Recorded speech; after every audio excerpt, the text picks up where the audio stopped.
Bonjour et merci pour la fidélité à cette émission. Vous qui nous suivez de partout à travers le monde, mon Dieu vous bénisse abondamment pour la confiance, surtout pour cette sympathie que vous accordez, vous manifestez à l'émission La Bible. Sur ces plateaux, une fois de plus, nous recevons l'homme spirituel. C'est comme ça qu'il aime qu'on l'appelle. C'est bel et bien Maître Chika avec qui nous allons parler de l'angéologie. C'est quoi l'angéologie? En fait, l'angéologie, c'est l'étude, en fait, la réalité de l'étude sur les anges. Nous parlons des anges aujourd'hui. Qui sont les anges? Matondo mingi, na banza moto abetami libaku ya koyambanga mbala liboso, tope ya kolanda ngai. Kombo na ngai ezali Maître Chika, nazali visionnaire ya centre spirituel ya lumière dans le monde pour les nakati ya mokili oyo tozali kolobela makambo oyo etali molimo et na makambo etali le pouvoir ancestral. Qui sont les anges? Tango okomelaki ngai ke tokolobela makambo etali ba angelu na todisamaki na esengo, c'est parce que ezali parti moko oyo bandeko ebele to comprendre yango, nous peut to comprendre yango te. Tant tozali kolobela angéologie, ezali étude des anges. Tozali kolandela moboko ya ba angelu ndenge ni basili kozwama. Avant to lobela bongo, to lobela d'abord arriver à ba ange. C'est parce que Nzambe a salaki na ba angelu te batu ya liboso. C'est parce que tant tozali komona na eloko to bengi la hiérarchie. Il y a création, il y a angéologie. Tout le monde qui est dans grade où ils kokita. Dans les temps anciens, il fut un temps, ils allaient qui na arbre moko arbre de Horus. Arbre de Horus, ils allaient qui ça ra. État que soleil où il peut sur lumière jusqu'à ce qu'il crée être céleste, jusqu'à ce qu'il comme en époque nabiso être tout ça dit terrestre. Alors, et comme à une certaine époque, tant que les Juifs contrôlent pour diriger Mokili, bengi yango arbre de la vie kabbalistique. Topé arbre de la vie, où ils allaient kolobama na livre na mukanda ya jeunesse, qui est en Zambalobi na katia jardin, ils allaient qui na arbre du bien et du mal et na arbre de la vie. Arbre de la vie, on a des alliés qui ça c'est qu'on appelle l'autocréation. Ndenge Nzambe asalaki ba astre luminé, ba astre non luminé et jusqu'à au sala ba espèces végétaux. Alors na c'est quoi ange bazali scanner? Oui, dans les espèces. OK, allez-y. Nazali ko lakisa ndenge ezalaki. Nzambe na kibonzambe na ye moto moko te azali na idée ya forme ki bonzambe na ye. Côté o ya fandaki ye moko. Alors azalaki na ba gloire, azalaki na ba bonheur, azalaki na ba vertu, azalaki na ba biloko nyonso o fandaki na kati ya nzoto na ye. Alors esengelaki na ba vertu wana na ba bonheur abimisa yango et ba vertu wana na ba bonheur et comment kosala par rapport ya l'aide ya fonctionnement na ye. Nde ayo kosala première matière o asalaki tobenga yango énergie. Énergie na lingala ezali lokola nguya. Asali nguya moko, nguya na ezalaki na makambo tu na kati. O nyonso tozali komona. Ba satellite, ba mai, tout ezalaki na kati ya nguya wana. Alors, il fut un temps où l'ef wana et atteindre limite sur densité nango, l'ef wana Nzambe ya pandi yango. Avant panzango, asalaki na ba être moko ba bengi bango banganga ya Nzambe. Banganga ya Nzambe bazali wana bango mutu basimbi tous les sciences nyonso o Nzamba kolinga kosala.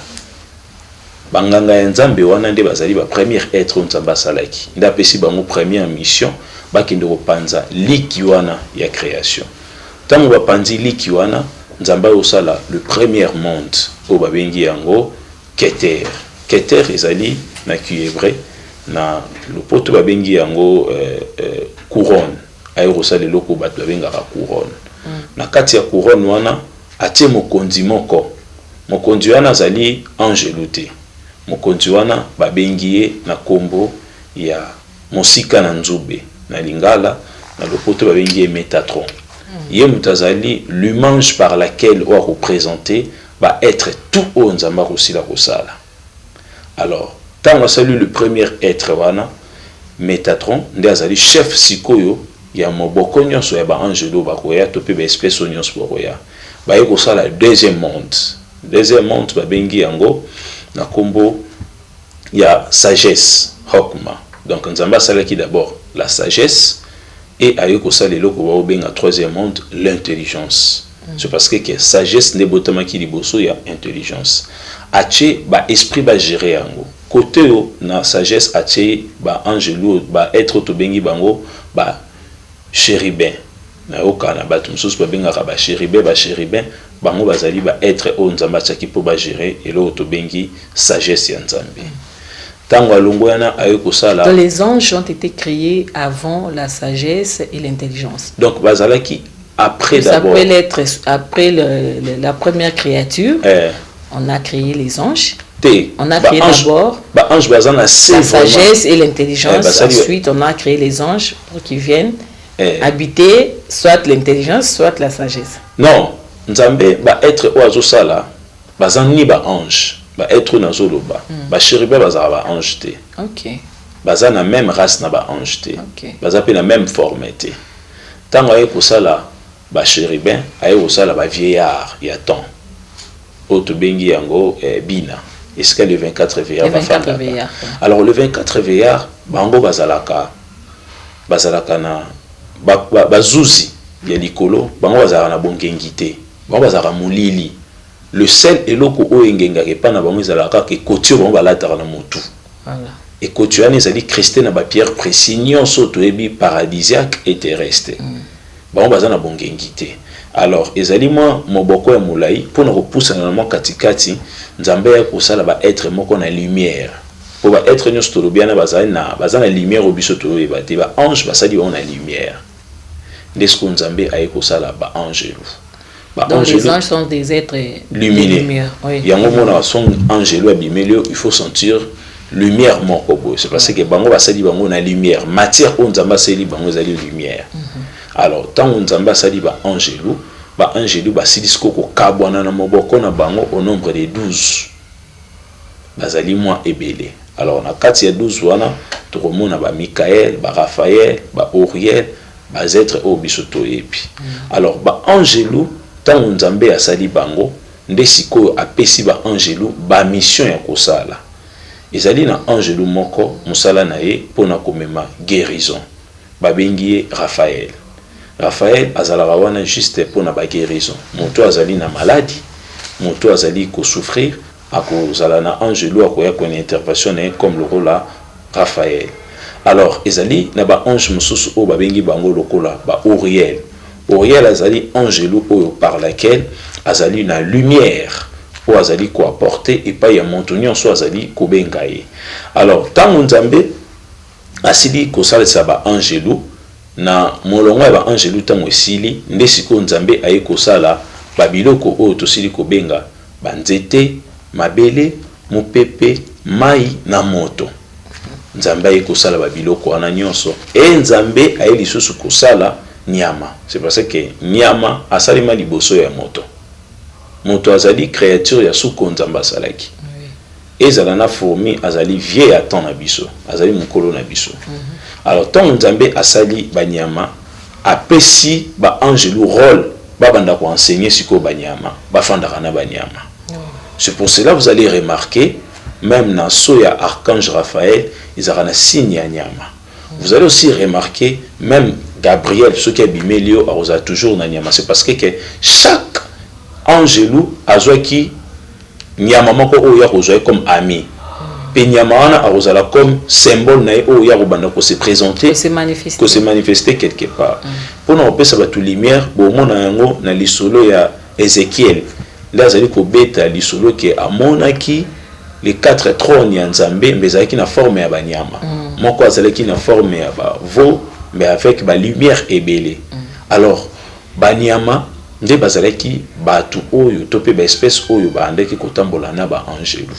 Alors chaque ange azali na lolenge na ye o azali kolandela. Alors tango nzambe siko aye kosala biso ba être humain, nde siko biso ba être humain tozalaki batu ya suka. Nde nzambe alobaki na motu to pe na ba créature nyonso ezalaki na bafukamela être humain. Pourquoi nous avons qui n'a pas angelu bafukamela être humain? C'est parce que ils ont pas être au basali. Alors qu'il était la dernière créature. Oui. Alors pourquoi pour battre balinga peut se poser la question côté ana? Pourquoi quand Nzambe a lobi que non bino ba être nyonso bofukamela moto? C'est parce que angelu basali na lumière.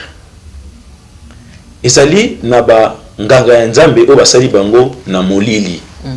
Ndé na baki ba nganga ya Nzambe ba panzi eloko wana. Basali bango na molili. Ezali na ba être mususu o basali bango ba élémentaire.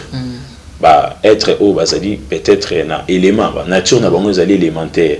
Basali na mai, basali na moto, basali na mopepe, pe basali na mabele. Donc quelque part ba bengi bango ba na doctrine mususu ba bengi bango ba djinn. La doctrine na biso to bengi bango ba kisimbi. Romo na bisimbi ya mai, bisimbi ya mopepe, bisimbi ya mabele, bisimbi ya moto. Bazali va être au peu bazali un peu semblable na biso va être humain. Mais bazali être humain. Alors tant on Nzamba e ko sala motu avec sa ressemblance. Alors siko azui toutes les ressemblances nyonso tozali komono ezali extraterrestre pe terrestre achi yango epa ya motu. Oui. Siko lokola motu azui nature wana nyonso ya mabele, ya mopepe, ya moto, nde siko motu akomi na énergie moko boye très puissant. C'est parce que corps ya être humain, ezala ki na forme autre tozali komona te. Corps ya être humain, ezala ki na forme moko ezali tokoki koloba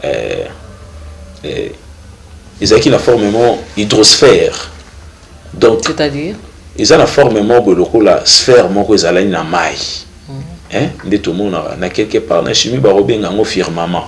Firmament ezali le rôle la voûte solide morobo. Quelque chose qu'on ne peut pas toucher. Donc au simbango mais ezali na état liquide. Et ça le rôle la moi mai morobo. Donc être humain ezali na capacité à apparaître et que disparaître. Donc azaki na forme mo le rôle la boule à glace. Bon mon idée tout le monde a glace, glace où ezali rond. Être humain qui na forme d'abord ya bongo. Alors ces formes là des ali forme au ba ange bazala kinango. Topé au bazala nango. Alors on a kati ya ndaku ya être humain azala ki lisusu ne loko ba bengi soleil. Alors soleil ezali l'image ou bien première face ya Nzambe. Yango moni balobaka. Créer l'homme à notre image et à notre ressemblance. Et puis nous sommes... On dit d'ailleurs que nous sommes la lumière du monde. La lumière du monde, je peux tous aller image ya Nzambe. Donc première photo ya Nzambe, topé première face na ezalaka moi. Dès qu'on Nzamba zo ki moi ati yango na kati ya moto. Les gens vont se poser des questions où se trouve alors le soleil. Soleil ezalaka na kati ya libumu ya moto. Ah bon. Ndenge to ça Nzamba zo soleil ati yango na kati ya libumu ya moto. Et l'homme abandaki kongenga. À ce moment-là, l'homme azali d'abord dans le laboratoire ya Nzambe, ba angelu bazali kotala pe bazali kolula. Ah, aux créatures qui toko koleka ba créature nyonso. Et l'homme n'avait pas de forme. Et au comme on attend morobo suko esengeli ba dessiner forme ya homme. Nde siko Nzambe apesi ordre na ba archange o bazali ba konzi ya ba angelu. C'est parce que ange ezali messager, archange ezali chef mo konzi ya messager.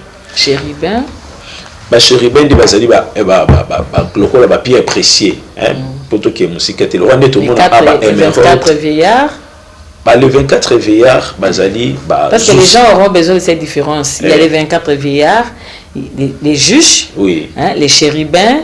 Ba chérubin bazali lokola ba konzi ya angelu ya Nzambe ba salaka ba nzembu to pe adoration ya Nzambe efandi epa na bango sagesse ya Nzambe ya kosala mabele mopepe moto efandi epa na bango. Et les 24 veillards bazana juste pour ko écrire ba loi univers de bazala roi bazuzi moto nyonso kosala mabe aoleka epa ya ba 24 veillards. Et mon kilina biso ezali même dédié na ba 24 veillards. Même nous les dernières créatures, oui, nous allons passer par les 24 veillards. Passer dans les 24 veillards. Pourquoi? C'est parce qu'un jour est égal à 24 alors heures. qu'ils sont appelés à se prosterner devant nous.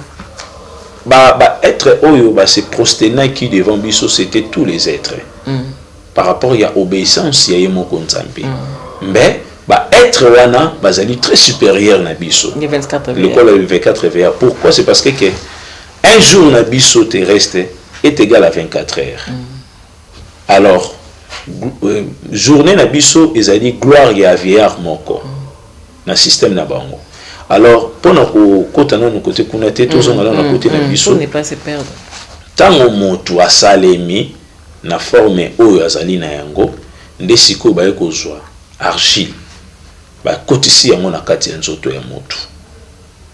C'est parce que ndenge tomonaka boye tozali composé na argile na science bakobenga na science ezali état solide oyo ezali lithosphère. Ok, oyo ezali lithosphère état solide oyo bakotisaki na kati ya nzoto ya motu. Mais moto azalaki déjà na l'hydrosphère oyo ezali pe na kati na ye, et puis moto azali lisusu na atmosphère oyo ezali na kati na ye, et puis moto azali lisusu na vivosphère oyo ezali na kati na ye. Alors tant basali na yango composition ya moto wana eyo comme état solide nde sikoyo moto aye kozwa forme oyo azali na yango aye kokoma na forme humaine. Tant oyo koma na forme humaine directement nzambe alobi na nini na tous les espèces à se prosterner devant être humain, c'est parce que a joué esprit nae topé souffle nae a tiré yango na kati ya être humain. Or les anges bazara na souffle nzambe te. OK. Ba ange ne bazara na souffle nzambe te. Ba vivre ndé na lumière nae. Alors biso tout ça ba créature on nzambe a soufflé, a te souffle na kati nae. Et tant nzambe a te souffle na kati nae, peut a joué première image nae comme photo nae. Atia na kati ya motu et alors la nzamba yende kofanda na kati ya nzoto ya motu. Alors tant nzamba kofanda na kati ya nzoto ya motu bino ba nyonso nzamba sala ki faut bosani ou se prosterner. Nde siko monaki les êtres humains ba ko malro la moi ba être moko boye très élevé à niveau ya trône ya nzambe to esko ko se prosterner et ba être ba ko se prosterner. Tant to komi ko vivre na kati ya mokili. Histoire nazali kolobela, ezali histoire mo ezali universelle. Je parle pas de Adam biblique, mais nazali kolobela ba espèce nyonso ya mokili. Tant to komi ko vivre na kati ya mokili, ba premier frère na biso oyo to bande ko tambola na bango ezalaki liboso banyama. Et ba deuxième frère na biso ezalaki liboso ba angelu. To komi ko tambola na ba angelu, to komi ko tambola na banyama esika moko. Donc les anges sont nos frères.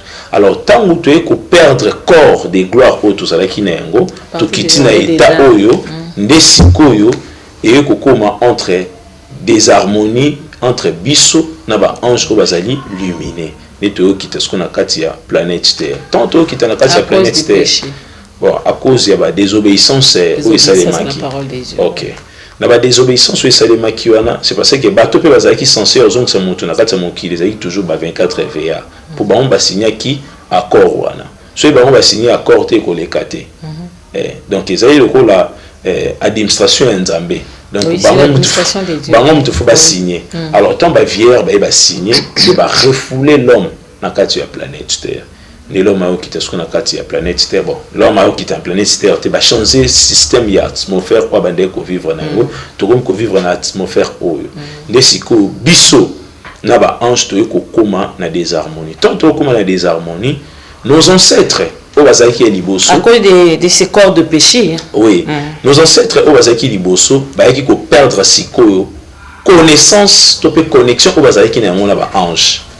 Ndesiko baye ko la science moko oto benga angélologie, étude des anges et au banda partir wana c'est parce que to banda déjà ko fana na ba ange to banda ki déjà ko sola na bango to banda déjà ko tambola pe ko lia ko mela na bango esika moko. Alors tant to esiko ko kabwana na bango notion to zala ki na yango kuna to perdre yango tant to perdre yango ndesiko ba koko na biso ya yambo ba non il faut ce que tout ça nini tout ça la étude des anges tout ça la angélologie ya ko ça ce qu'on nini ko zoni sa harmonie o to ça qui na ngona ba frère na biso ba ange c'est à partir de cela possible. Oui, c'est à partir de cela que l'angélologie a apparu sur terre. Est-ce que cette harmonie là avec les anges c'est possible? Et ça possible c'est parce que l'homme a toujours des vies dans le bar azana vie ezali terrestre et à vie au pays astral. Alors sur le plan astral, nous sommes toujours connectés.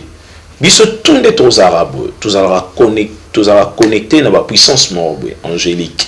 Donc ezali possible, mais sengel na motusiko ba la kisayo le lengeni ni to bande ko vivre na ba angelu na likolo ko zo le même fiana ko yasko ko vivre yango sur le plan terrestre. C'est à partir de cela que angélogie et bandaki pour ba tebele ba se poser la question angélogie bandaki wa puis donc angélogie bandit ton biso to kabwani na bango ba ancêtre na biso ba comme ko ça l'effort que to zongi sa harmonie na ya ko benga na bango et pardon ya ko benga bango ba ka ko visiter biso na planète terre et puis biso to longwa awa to kinda ko visiter ba on a monde na bango.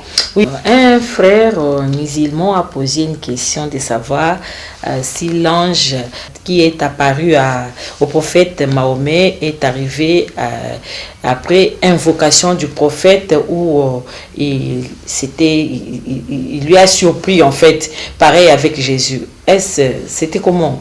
C'était après invocation, parce que Jésus également, ça lui est arrivé. Est-ce qu'il avait invoqué les anges ou ce sont les anges qui se sont fait manifester d'eux-mêmes? Normalement, nako yano la boy. Na religion ou ezali abrahamique, ezali judaïsme, ezali l'islam, ezali christianisme. Foi na bango ezali ko tirer source nango et pas ya Abraham qui a eu le premier croyant na mokili et pris les premiers êtres wa salaki alliance na ba extraterrestre pour na ba pesa biso connaissance auto salaki nango na makomi ya Alcoran ezali ko permettre te moto à invoquer ange. Wana selon ba écriture oyo ezali na kati ya ba buku na bango. Na kati ya Biblia excusez, Biblia ezala un peu vaste na makambo mususu. Quelque part ezali permettre un chrétien à invoquer angelou, mais quelque part nzamba ezali koloba ke ba invoquer et puis celui a invoqué a kolakisa batwana ba grand mystère. Invoquer Dieu, bien sûr, pas les anges. Exactement. Pour nous, comme il n'y a pas d'Nzambe, les administrations, ils ont moulaï, ils ont moulaï, ils ont dengue à kosakanate. Pour nous, comme on a trône Nzambe, ils ont pas prière, ils ont pas invocation, c'est comme on a trône Nzambe, tout ce qu'on a pas sphère dans robe glacier. Alors, na oyo etali prophète Mohammed na banza, angelo abimela kiye, tango akendaki kosala ba concentration na kati ya grotte aki na kati ya grotte azali kosala ba concentration na retour na bande kona musulman a se poser ba question tango prophète Mohammed akendaki na kati ya concentration na grotte est-ce qu'il abandé kosambela ala d'où abandé kosambela nzambe ni? Les gens ne se posent pas des questions. Et puis carrément abandé kosala to pe ba concentration abandé kosala est-ce que Djibril ndem talakisa ki yango alakisa ki non auparavant? C'est là ça s'explique directement que Nzambe azali na betan na emorobo o ase kashaka et azali na betan na emorobo o ase manifestaka. Alors siko batu balingi kaka côté ya manifestation ya Nzambe mais côté Nzambe azali komi bombama batu balingi te.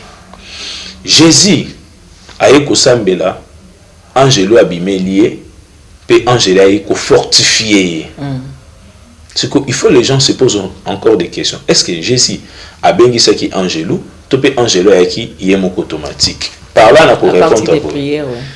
On a pour répondre à vous. Et ça n'a pas angelo mosusu oyo soki kaka muntu azali kosambela nzambe po na nzambe apesa ye makasi. Angelo wana arosala service wana automatique sans pour autant nzamba tinde, c'est parce que ezali rôle na ye. OK. Mais ezali na ba angelu mususu ba kitaka soki nzamba tindi bango. Yango wana omona na histoire ya Muhammad balobi nini Djibril ayaki koya kopesa ye message. Wana yiko kolakisa ke nzambe nde mutatinda kisiko Djibril aya kopesa ye message. Mais na partie occulte nango secrète nango ezali nini Muhammad abandai déjà ko provoquer trône ya nzambe et nzamba tindeli ye messager. Okay. Est-ce que yo siko motozo landanga yo provoquera déjà trône ya nzambe? Point d'interrogation. Avec tes Jésus, alors, à ce qui concerne Jésus, Jésus allait être imité, être céleste. Oui. Tant être céleste, quand il y a des difficultés peut-être physiques ou peut-être fortification physique, na trône na déjà azali na ba être bazali kolanda na sima. Ce sont ces êtres là où va se manifester qui. Donc, voilà que nous également, moi et toi, là, nous avons aussi des anges gardiens. Exactement, non, comme à place. Donc, voilà que Jésus. Parce que nous chutons déjà. Voilà que Jésus a une invocation. Et ça, quand être bandé qu'on fait dans le trône céleste, que ça l'apparition, que se manifester. Alors, nous aussi, les êtres humains, tous allons là-bas, angelou na biso. Aux gens procès pour ça la invocation à se manifester directement. Mais si comme on a des harmonies, na ba ange loup bazali ba ange gardien na biso. Tout comme il a des harmonies na pouvoir ancestral na biso. C'est pour cela que mon tout makambunaye c'est ko kende na kokoso. Donc à l'être humain peu par rapport à la question, tous allons na ba ange loup et belé bazali pembeni na biso. L'être humain a une capacité à causer plus ou moins 3000 anges loup. Au bazali tout autour nae pour na kaka na service nae so za na poser lipa dès que penser yango angelo ana aki ozela lipa e ko pesa mais siko il faut za la peine ba technique ya ko invoquer bango pe ya ko salisa bango apparition c'est parce que maître Chika azala la invocation pas pesa ba technique ko za ke angelo a rolonga na trône nae a ko se manifester à partir de tes prières ça ce n'est pas possible ça prière, tu ne peux pas arriver à rapprocher un ange prière les alliés pour une prière quelconque prière les alliés premier degré pour l'exaucement en fait non prière les alliés premier degré tout ça a 3 degrés prière les alliés premier degré deuxième degré troisième degré comme le corps âme et esprit prière les alliés demande au mutazali kosala mais ça n'est pas comme on se babengaka yango invocation. Donc c'est ça les techniques. Eh oui. Donc c'est que la carte c'est invocation de tout comme ce qu'on a technique n'a pas pratique. Alors ce que l'on a invocation tout ça on a une méditation. On sait sur la procédure qu'on invoquer ou comme que c'est méditer ou bien que se connecter n'a pas être divin directement. Alors prière ils avaient d'abord première étape et deuxième étape ils allaient invocation, troisième étape ils allaient méditation jusqu'à ce que au comment l'accomplissement va marambo presque ébélé. Donc en l'être humain et c'est un être humain n'y a pas que Azalina angelou puis a une capacité il y a pour invoquer si koyo et il y a la différence entre la spiritualité et la religion côté il y a marambo mususu. C'est parce que qu'il y a quatre spiritualité tout allez permettre moto à invoquer ange ce gars allez savoir il y a quoi invoquer mais la quatre religion basali koboya pourquoi c'est parce que qu'ils allez na marambo mususu ils allez qu'à réserver pour na ba initier et Maramoussou Césali autorisé pour la non initié. Maître Chika, la toute dernière question. À vous attendre parler depuis le début de cette émission, parmi les quelques noms des anges que vous avez cités, Michael, Raphaël, Uriel, ça nous semble un peu, pour la plupart, ce sont des noms juifs. Hein? Oui, Nabanza, Nabobete Lissoro Mokoboue. Mokili, Ezali na. Ndenge na ngo tambolaka mokili ezali boule et boule wana boujaka et Nicolas qui ba trône échangeaka. Aujourd'hui sur le plan politique, sur le plan scientifique, ce sont les Américains les bazar les plus forts. Mais tu tozongi 3000 ans avant au monde que c'était les Africains, l'Égypte ndem tezala qui fort na makambo nyonso.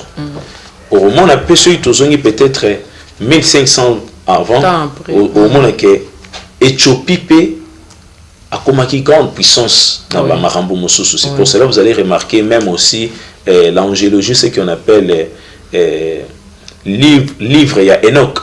Vous trouvez science d'origine en ils ont toujours dans qui éthiopien, vous trouvez qu'on est éthiopien. Donc moki les a été mbola bongo.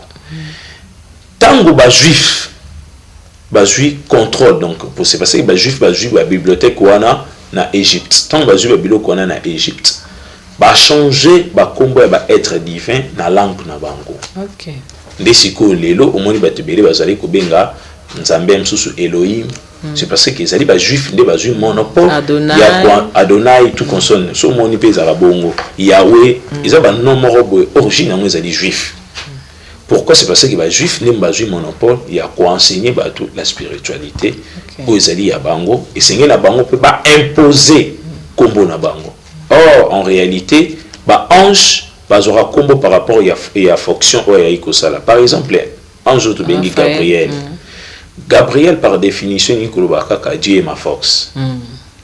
Vous comprenez? Na lingala ni koloba bokasi ya nzambe. Ngana pesa rabatu même ba technique bela bokasi ya nzambe ya nzakomba pardon pour mona que l'ange vraiment a se manifester par obima. Ezaka par rapport ya attribution au ange lo anazui. Eza le rôle ndo lobi Raphaël. Raphaël azana ezalika koloba ke nzambe o abikisaka. Donc etambola rabongo. Alors bande ko belé o ba yoka ke to lobela ba Gabriel, ba Raphaël tout consonner ça li ba terme moment universel pour na batu belé ba sila ko comprendre ba ange ba kombo na bango ezara yango anate. Bazali na ba kombo na bango o to ko découvrir yango na livre de la vie. Merci beaucoup maître Chika. Merci maman Mireille, invité ceux qui tobeti si batu libaku. Au contraire, nous avons été enseignés. Moi, j'ai été enseigné par rapport à beaucoup de choses concernant l'angéologie. Je ne sais pas si nous avons dérangé. En tout cas, si ça a été le cas, veuillez nous en excuser. Mais moi, j'ai été vraiment enseigné par rapport à ces thèmes, amis de la Bible. Merci de votre patience. Vous avez été là pour nous écouter. Nous avons reçu Maître Chika, avec qui nous avons parlé de l'angéologie, l'étude des anges. Et cette émission passera en rediffusion le mercredi à 7h30 sur la même chaîne. Maître Chika, le numéro de téléphone. Plus 243. Voilà. 89 63 62 367 ou encore 82 105 99 99 82 105 99 99. Donc après awa naza kokende na temple pour na koyamba batu et puis koyebisa batu que chaque dimanche à partir à 9h après chaque émission awa tous à la carana pour na kopesa enseignement na avenue Itaga numéro 146 juste na Willery. Voilà. Merci beaucoup Itaga 146 sur Willery. Merci une fois de plus. Soyez bénis au nom de Jésus.